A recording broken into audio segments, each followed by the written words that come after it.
Paano kapag humina ang mga ingay sa social media?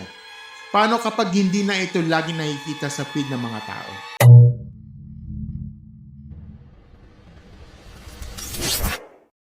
Hello mga stories, welcome back sa isa na naman random reaction show dito sa ating channel Mikey Stories. Ako pala si Mikey na ngayong video na to, pag-usapin itong bagong bukas, itong kay Butterbonia Collection, no? Ito yung yung kamakailan no na pinag-usapan natin yung recently yung na delete nung si Red sumakailang buhay na, no? Si Rene Butterbonia dahil nga sa yung nagkaroon ng insidente doon sa sa beach, 'di ba? Ngayon talaga ongoing pa yung investigation pa. Okay, dito sa Ateneo. Ngayon mga stories pag-uusapan natin ito, yung itong usapin itong bagong bukas ng Butterbonia Connection, yung official tribute at souvenir shop, no? Ito yung para kay Rene Butterbonia. Well, diretso tayo dito, no? Wala tayong paligoy-ligoy, panoorin natin, tapos magbibigay tayo ng opinion ng logical prangka at straight to the point dito. Okay? So, mga stories, no, ipi-play ko dito sa sa aking video, yung makikita niyo naman, no. Mga stories, no, habang ipi-play ko ito, no, tatanggalin ko yung music kasi copyrighted, no. Mga stories, no, base sa video na ito, no, official open na ang Butterbonia Collection. Makikita mo talaga na hindi lang ito ordinaryong tindahan, may halong tribute, memory at saka negosyo. At binibenta nila, no, hindi lang simpleng merch, no, may jerseys, no, mayroong may jerseys, may notebook, may action figure, keychains, blah blah blah blah, magnets, photo album, perfume collection, at iba-ibang souvenirs. Tapos may mga bigat dito, no? May mga mini museum feel pa kasi andun din ng mga ilang personal na gamit ni Rene, no? Okay? Kasama yung mga sapatos, medals, at saka yung mga trophy. Okay. So, ang unang reaction ko dito, no, well, okay to. No, wala naman wala tayo pagtatalunan. Okay yan, that's a business, no? Kasi walang masama dyan kung ang layunin ay ma-preserve yung legacy ni Rene, no? At sabay tulungan ng pamilya sa kabuhayan, no?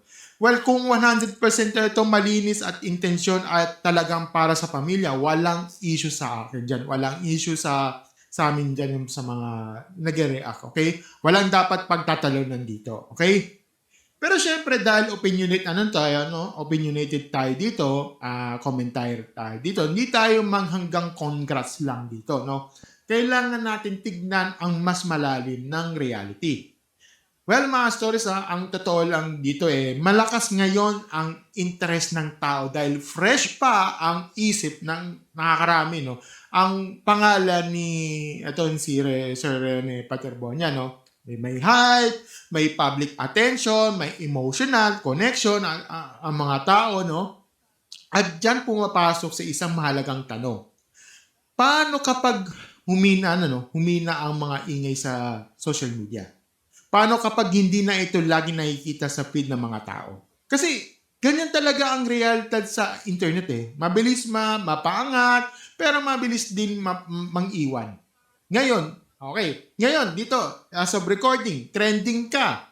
'Di ba? Bukas may bago na namang pinag-uusapan.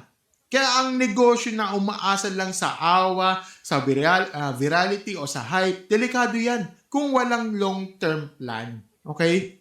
Kaya ang masasabi ko dito let's say sa pamilyang Butterbonia dito, no. Habang may init pa, itong issue na to, maging matalino kayo sa pera. Okay? Sana yan yung aking concern ko dito. Maging matalino kayo sa pera. Wag ubusin sa walang matibay na sistema. Huwag umasa na dahil malakas ngayon, malakas na habang buhay. Hindi ganun ang negosyo. Ang negosyo kailangan ng consistency, tamang presyo, magandang quality, maayos ang inventory, at malino ng direksyon. Ang magandang tanong dyan hindi lang yung marami bang bumibili ngayon?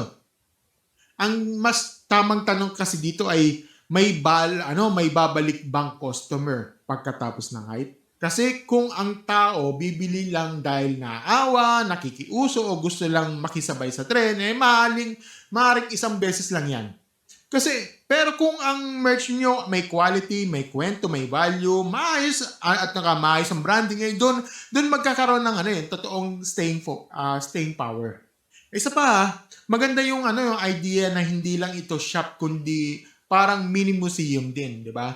Sa totoo lang, Masters, yan ang pwedeng yung yung lamangan, okay? Huwag nyong gawing simpleng tindahan lang, okay? Gawin yung destination. Gawin yung destination yan. Yung tipong kahit hindi bumibili ng bisita, no, may dadalhin siyang experience, may dadalhin siyang alaala at may dadalhin siyang respeto sa legacy ni Sir Rene dito, no. Doon tumitibay ang isang brand, di ba? Pero diyan din kailangan din mag-ingat dito, Masters. Dahil kapag hindi maayos ang pamamalakad, baka maubos ang interest. Ayoko mangyari yan. No? Ayoko mangyari dyan yung nangyari sa ibang biglaan sumikat dahil sa virality tapos pagkatapos ng ilang buwan, taon, ganito, mihina at nalaos at nahirapan ng bumawi. No? Hindi ko sinasabing pareho ito. Hindi ko sinasabing pareho ito. Pero yun dapat iwasan kasi kaya hindi sapat ang mga opening. Ang mas mahirap ay yung pagpapatuloy. Okay? So kung ako ang magbibigay ng diretsahang advice sa kanila, ito yon. Una, ayusin nyo yung financial management. Kahit malakas yung pasok ng pera ngayon, huwag kayong magpapakampante. Pangalawa, panilitin nyo yung quality ng mga paninda. Kapag pangit ang quality, isang beses lang bibili ng tao. Okay? Pangatlo, gawin ninyong consistent yung brand ninyo. Hindi puro dahil sa nakakaawa o nakakalungkot ang kwento, kundi dahil may tunay na halaga ang produkto ay may maayos na mensahe ng shop.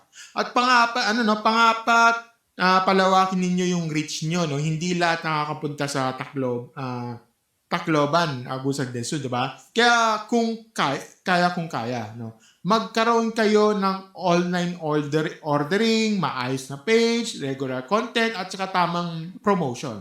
At ang panguli ng mga stories, no? Ingatan ninyo ang pangalan ni Sir Rene dito. Dahil sa totoo lang, yan ang pinakapuso sa lahat ng ito. Kapag kapag naingatan ninyo yan yung may dignidad, may respeto at may maayos na direksyon, no, mas tatagal at tatagal ito. Okay? So sa pagkabuuan dito, no, ang Butterbonia Connection ay magandang hakbang para mapanatili ang alaala ni Sir Rene dito at makatulong sa pamilya. Maganda ang layunin dito, maganda ang simula at malinaw na may suporta mula sa mga tao. Pero hindi sapat ang magandang simula lang, no. Ang tunay na pagsubok diyan ay kung paano nila ito patatakbuhin kapag tahimik na ang social media, kapag umupa na ang hype at kapag ang matitira na lang ay yung totoong ninyong sistema sa negosyo. Kaya sa pamilya ni Sir Rene, no, congratulations sa inyo, no, pero sabay nating maging wise kayo. Ingatan niyo yung ang kita, ingatan ninyo ang brand at higit sa lahat, ingatan ninyo ang legacy.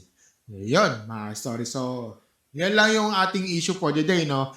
At mga stories, meron tayong next issue dito. Ito. Pero bago tayo patuloy sa next issue, no, may tatanong nga ako sa inyo dito.